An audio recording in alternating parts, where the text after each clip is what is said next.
All right, let's go to the next chapter. Arteries carry blood away from the powerful pump in our chest, the heart. They have to withstand strong hydrostatic pressures, especially right at the beginning of the aortic arch. Those vessels have large amounts of elastic fibers in them. As this main elastic artery travels downward through the chest and abdominal cavity, smaller muscular arteries divert blood to organs. The amount of blood delivered to an organ depends on the tissue's needs and is regulated by constricting or relaxing smooth muscles inside the vessel walls. Can you list the three coats or layers that make up the arteries and the vein walls? Anybody? Well, who hasn't spoken twice yet?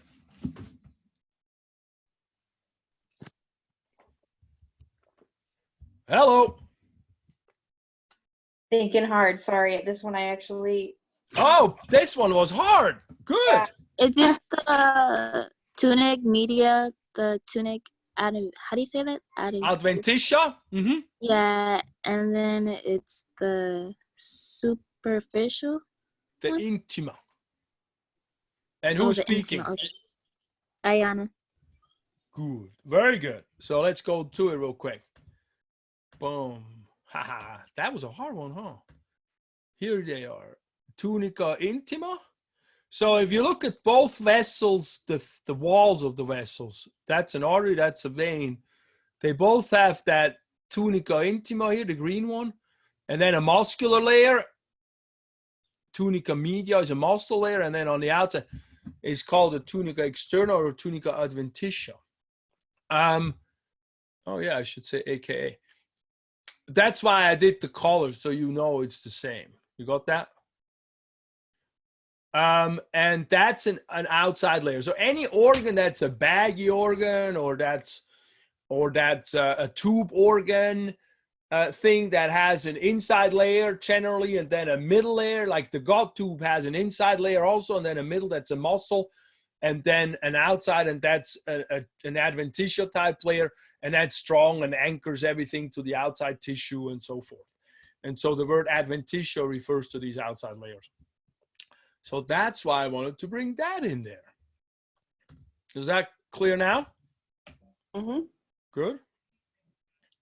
Veins are thinner and function more in channeling blood back to the heart after it has fed the tissues with oxygen and nutrients and pick up any waste products to be eliminated.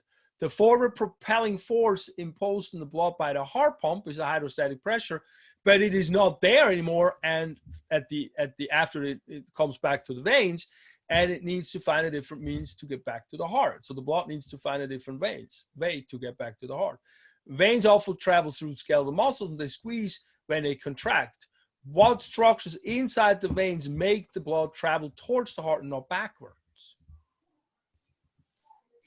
Alice, valves? Valves, that's correct. So when you're old, you have these blue veins in your legs. Anybody seen those things? Like right, so here, those are collapsed valves. Varicose veins, right? Huh? Varicose veins, right? Yes, the varicose veins. And they are basically when the valves point upward. Remember the heart valves, the semilunar valves right at the end of the ventricles as we get to the great vessels? That's the same valve situation as this. They point upwards and the blood pushes them open. And when the blood went through and the muscle, let's say, collapses, it falls back onto it, but the blood doesn't go through them because it would go all the way back to the floor. But it doesn't do that because the valves hold it on top. And when we get old and whatever, the valves get leaky and then the blood falls down because they get dilated more. And for example, one of the places where there's a lot of stuff happening is in the soleus muscle.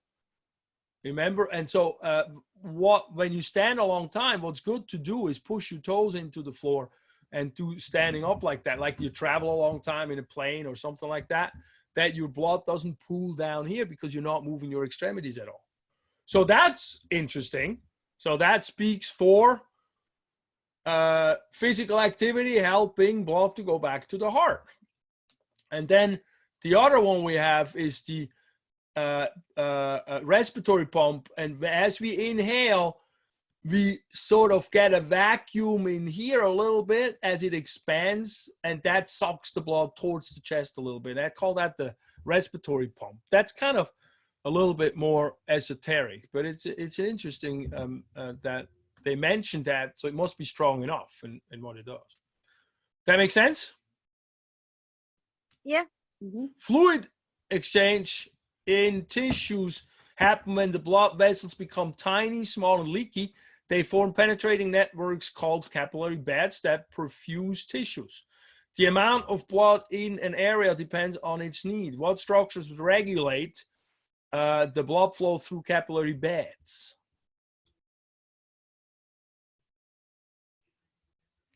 I have used round 2. If you haven't spoken twice, you can come back in.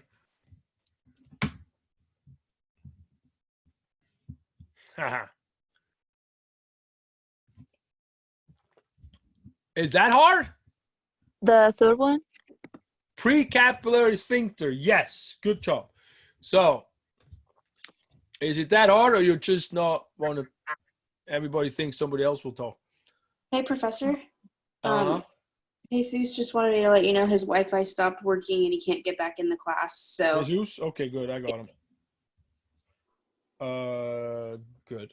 So, not every tissue needs food all the time. Sometimes, it doesn't need extra food. So when it needs extra oxygen or nutrients, we open the capillary network and let the blood travel through it. And so these precapillary sphincters, sphincter is a round muscle that squeezes, and then it, can choke off a blood vessel, or here when it squeezes, the blood just doesn't go through it. So it's like a valve that closes so the blood doesn't go through. And so this tissue here doesn't need any oxygen or nutrients right now, so we don't need to divert blood into that area. And so that's that precapillary sphincter thing. All right. And then parallel to veins run another vessel system that helps pick up excess body fluid. It has invert slits that let fluid in but not out. The fluid, called lymph, at that point gets filtered and cleaned through small round organs before it is returned back to the bloodstream near the heart. What are those filtering organs called?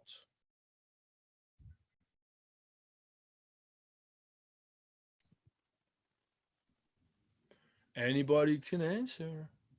Lymph nodes. Lymph nodes. Yes. That was Alice, right? Yeah. Ha.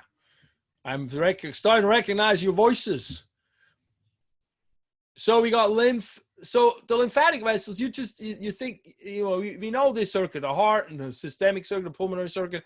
And then we just now visualize another system that is sort of parallel, hanging around all the tissues. So it's not just red and blue, it's also green. Although it's not really green, but they draw it green. And these are the invert slits. So the fluid can go in, but once it's in, like, it's easy to go in, but it's hard to get out. And so it doesn't go out.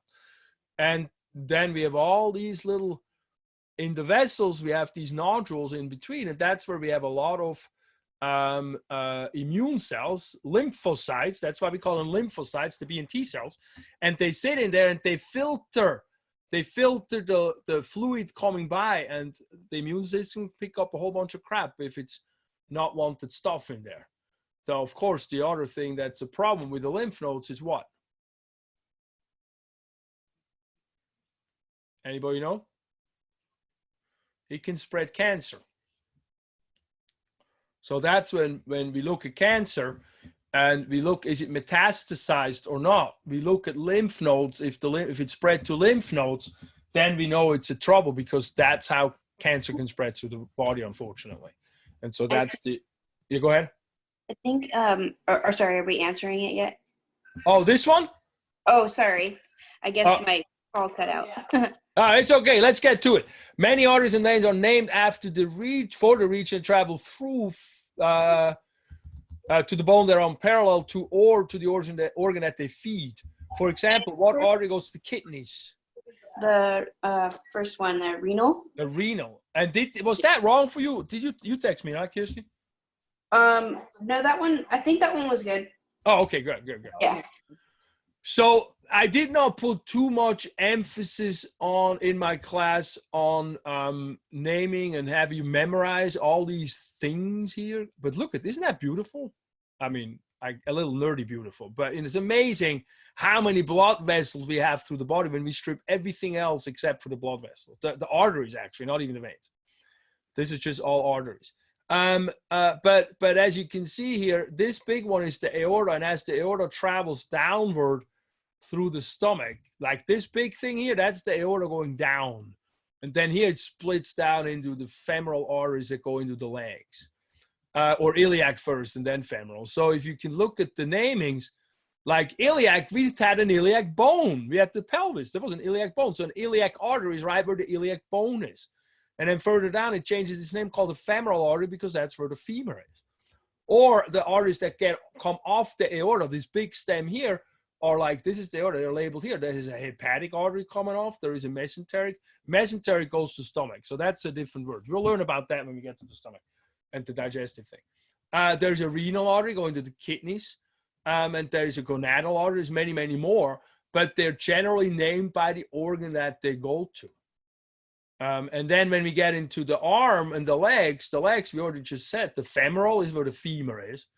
And then the tibial is where the tibia is. And they even have a, well, they call this the peroneal, but an old word for fibula is peroneal. So that one we will have to learn. But we're not going to worry about it in class. I just want you to understand the system. And then in the arm, you have a clavicle right here. And look at that, subclavian, underneath the clavicle. Then you got an armpit. Well, it's called axillary, and so they call it the axillary. Then brachial. How many brachialises do we have, right? That's the same name again. And the radial by the radius, ulnar by the ulnar. And so that's how you look at those vessels from a namings perspective. I'm leaving at that from the arteries. Let's see if we have a question about the veins. No, we don't. So let me do the veins real quick too. That's the last question, man. We're going to go home after that. The veins are also similar to the arteries, but in addition, well, let me back up. The arteries are traveling pretty deep to the bone and to the tissues because you don't want to poke an artery and then everything flows out of it because you got that hydrostatic pressure, that hard pumping that pumps out blood every time it pumps. The veins, and so they are deep, so we don't get them wounded and don't bleed out all the time. The veins don't have that pulsating thing. So if you take blood, we're going to go to a superficial vein to take blood. And a lot of the veins are deep, like the arteries are. And so those are the radials, the ulnar, all that same name that we have. But then look at that. We got another. We got a basilic. That's weird. And then a cephalic. Here's a cephalic. Here's a basilic. Those are superficial veins. So the venous system has deep veins and it has superficial veins that are running more towards the surface. So when you look at your arm stuff and you can see stuff and veins and things, you see your superficial veins. And so in the arms, it's mainly the basilic and the cephalic. And then in the leg, the ones we want to look at from that is the saphenous here.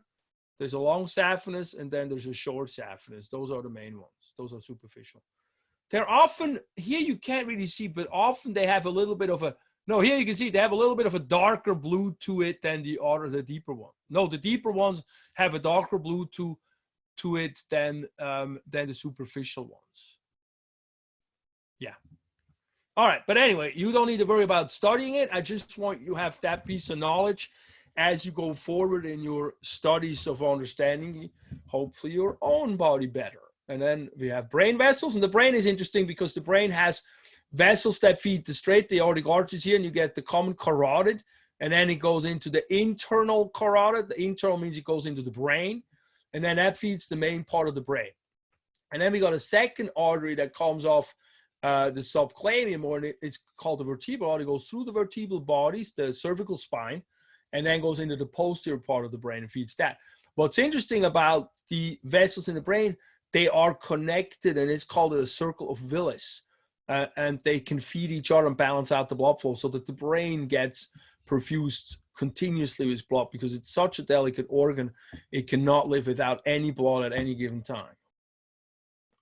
So that's for that.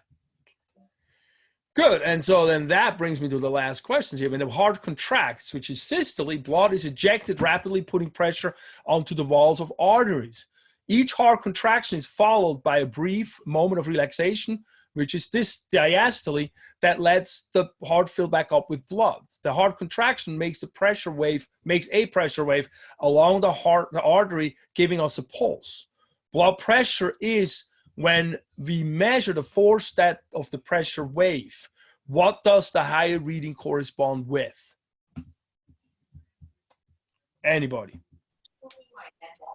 Pulse think- pressure? Who was in the background? Marisol. There you go. Pulse pressure? Nope. Oh, then I was wrong. Sorry about that. No, but one more. I think The it's first one. Systolic. Yes. So pulse.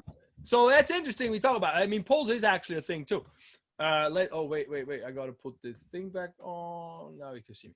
So the pressure wave, you got that, right? So when the heart contracts, the pressure wave is so much stronger than when it's not, doing anything, when it's just relaxed. And so the pressure wave goes down and it pushes, it's like a sound wave. It pushes against this wall and it wants to fight it, wants to push out of it, but it gets pushed back down. And so it smooths out as we go down towards the extremities.